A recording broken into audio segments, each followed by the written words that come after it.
Oh,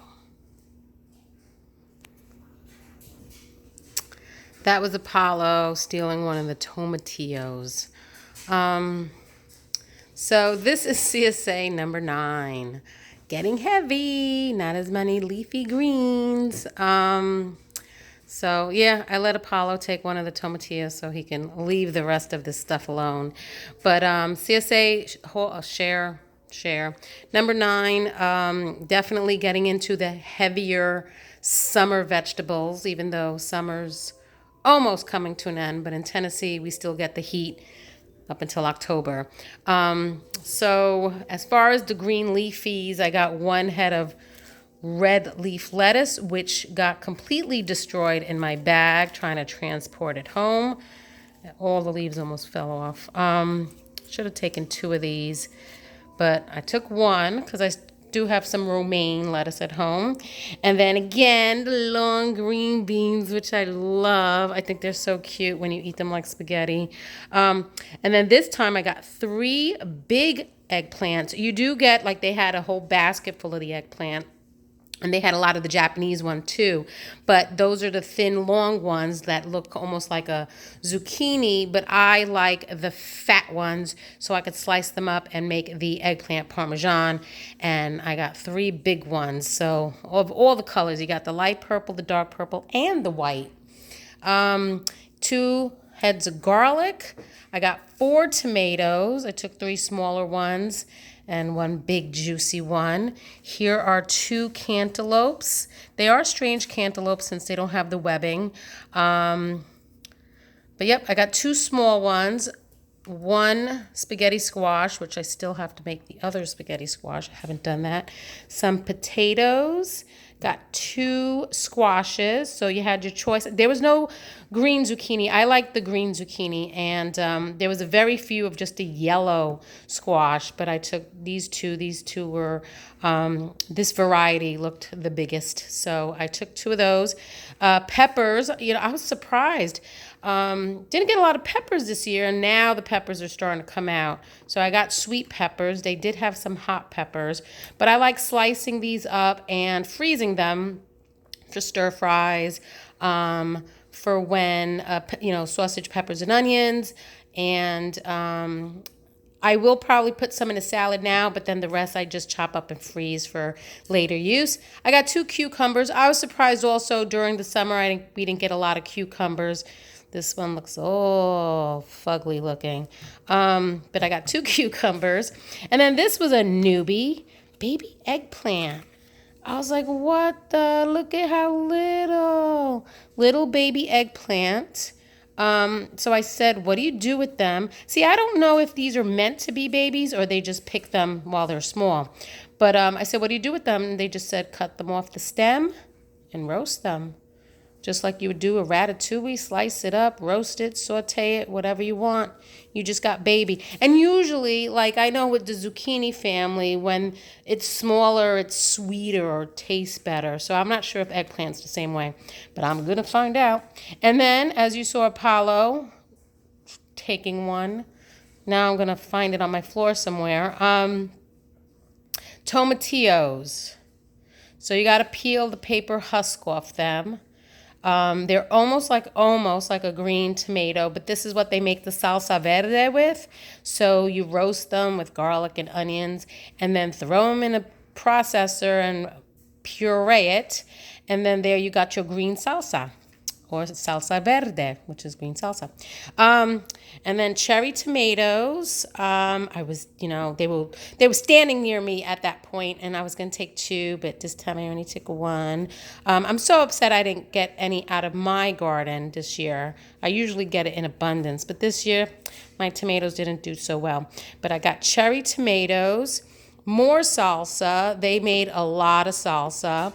Herb of the week is rosemary, which smells so good. So I would dry this and preserve it in jars for the winter.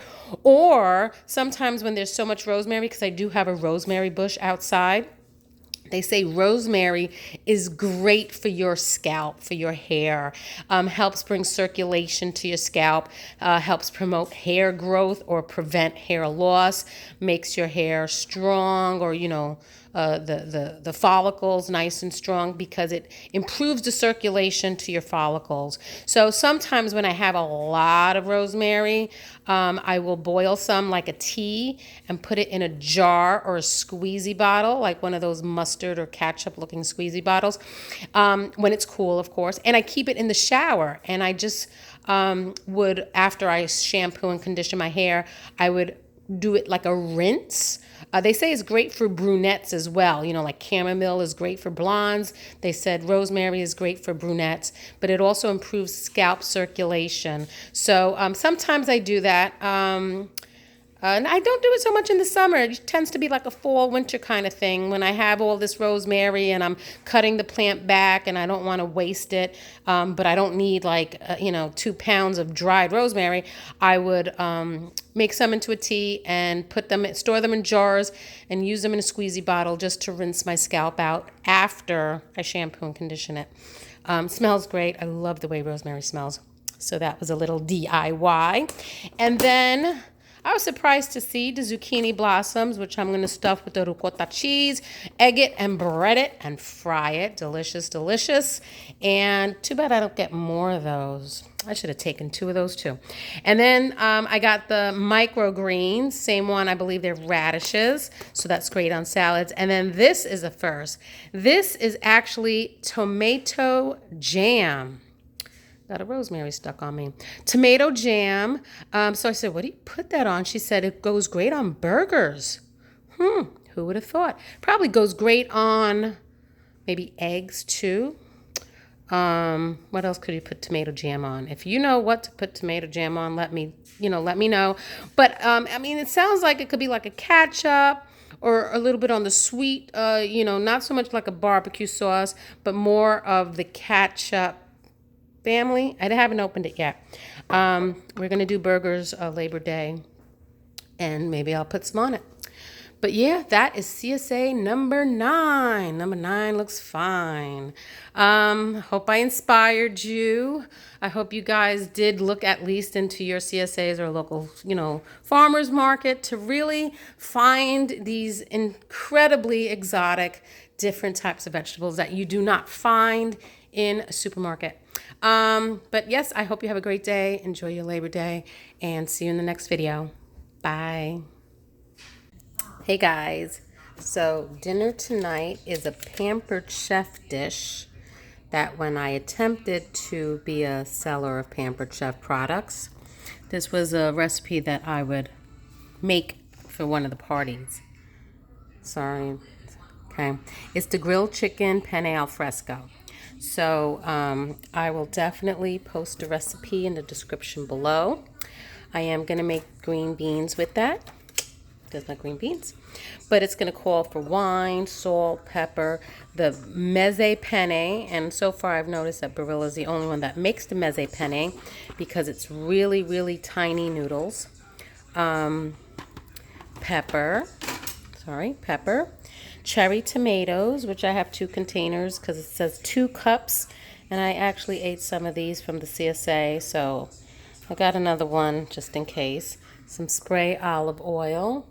4 cloves of garlic.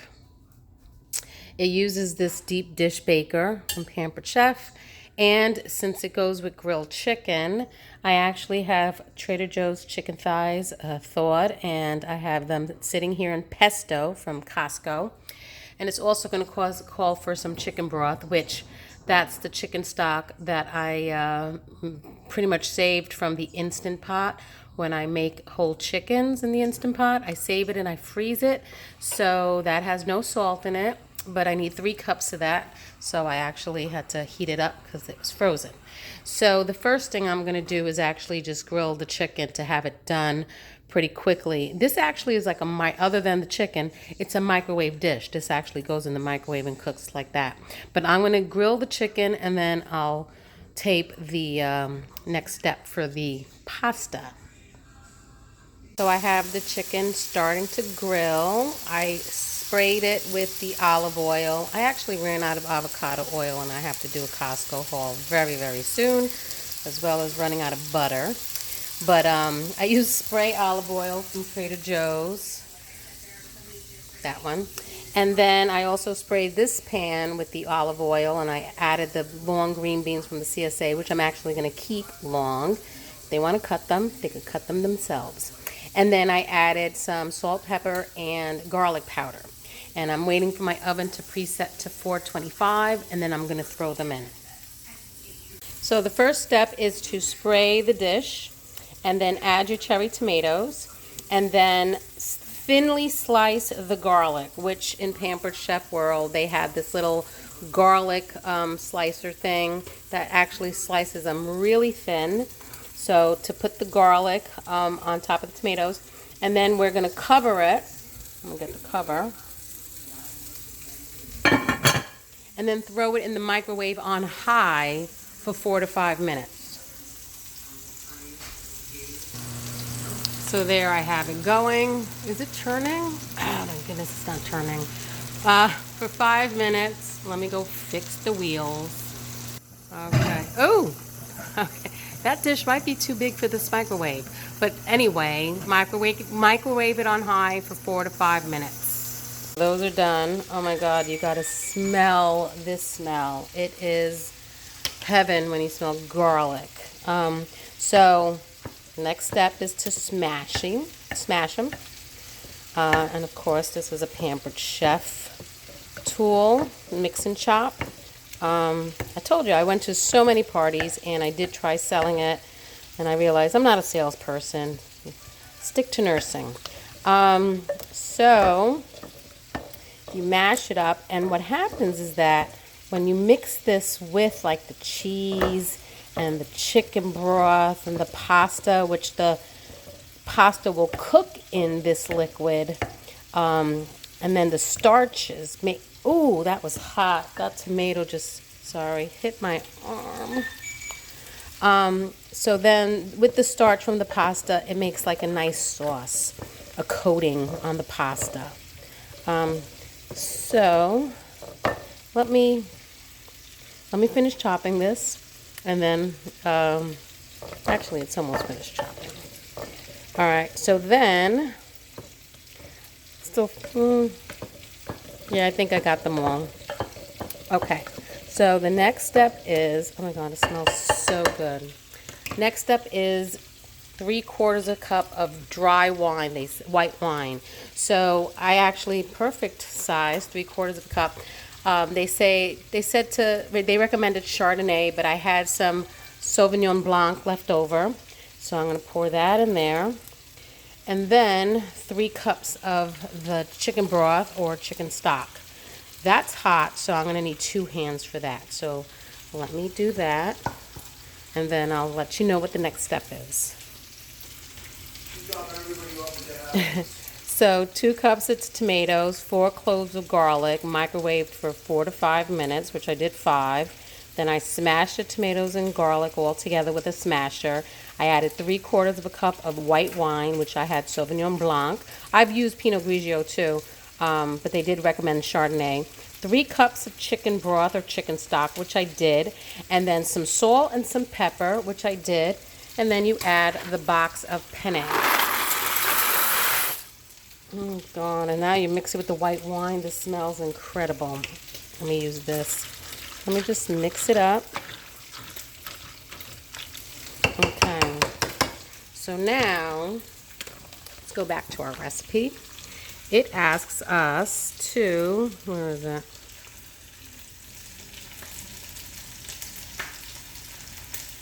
Okay, return to bake. Microwave with the cover on high for 16 to 18 minutes until the pasta is done.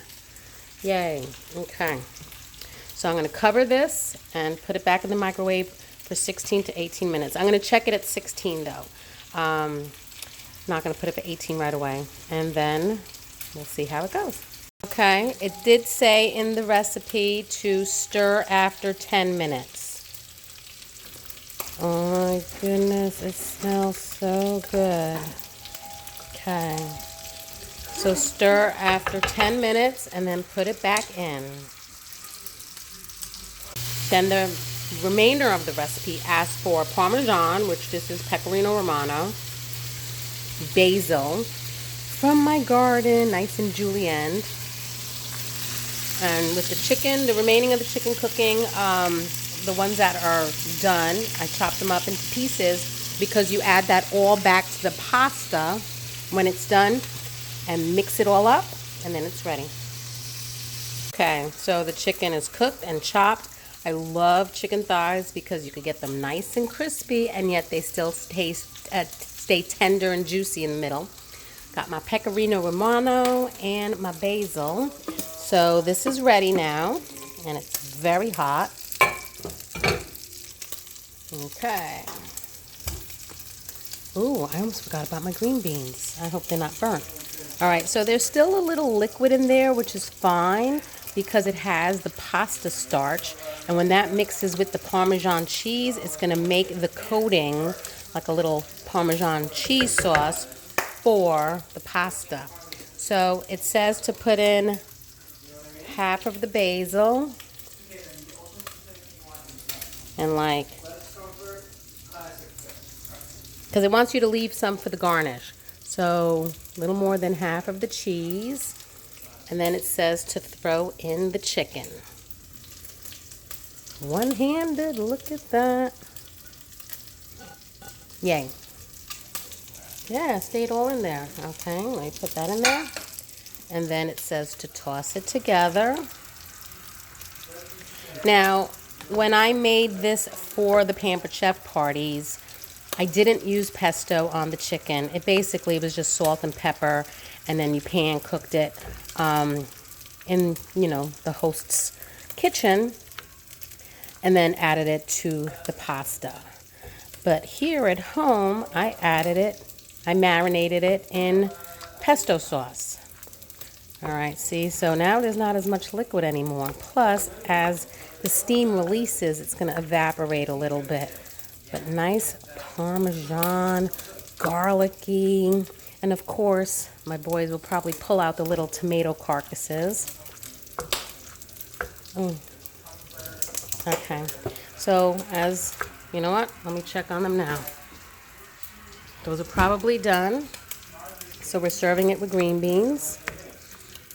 Oh my God, this is so good. And then, let's leave that there. And then it says just garnish it with the remainder of the cheese right on top.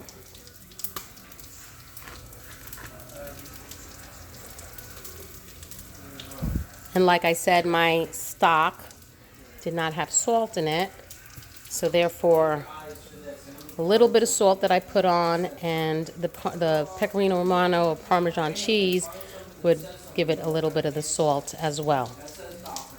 And that's it. Look at that. That's the grilled chicken pasta al fresco. Penne al fresco? Jeez, now I don't even remember. Penne al fresco. I'll put the recipe in the description below. I hope you really, really get to try this dish. It's so easy. If you don't have a Pampered Chef deep dish baker, if you have any other kind of microwavable dish to cover and put it in the microwave, I guess that'll be fine as well. Something silicone or another kind of ceramic covered dish that could be microwaved. But I really, really wish you were here to smell this and try it. I should make this more often, and I never do. I don't know why. And but it is a light, kind of springy and great for the spring and summer type of dish. So enjoy. See you in the next video. Sorry, one more thing. And it says to top it with pepper, which is optional, but I do like pepper in my dishes. Pepper is very excellent for your health. So, bon appetit.